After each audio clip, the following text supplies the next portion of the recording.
Tepelena votoi masivisht për Gramos Sakon duke I dhënë atij besimin për të drejtuar bashkinë. Në të gjitha kutit, kandidati socialist kryesoi garën me përsi të dukshme kundrejt rivalit të mbështetur nga opozita. Në fund të numërimit të votave, Gabriel Guma shtrëngoi duart me Gramos Sakon, duke I uruar suksese në detyrën e tij të re.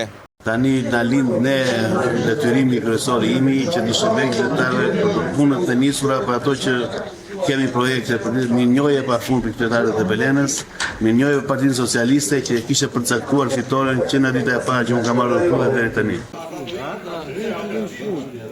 Në matë pjesëmarrja në votime ishte më lartë se në bashkitë e tjera. Atje votuesit mbështetën kandidatin e mazhorancës Altin Bojni.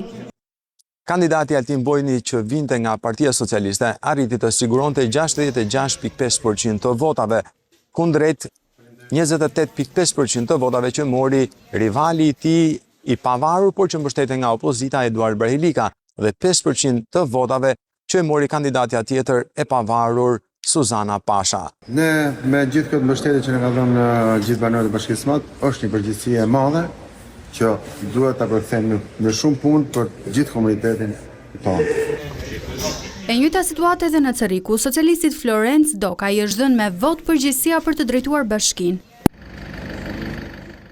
Bashkia e Cëriku do të vijoj punën në logon e Partisë Socialiste. Kandidati Lorenz Doka fitoi bindshëm votbesimin e qytetarëve me 66% të votave, I ndjekur nga Amarildo Hoxha, kandidati I pavarur I mbështetur nga Partia Demokratike, e në vend të tretë Eligert Hima me 13% të votave.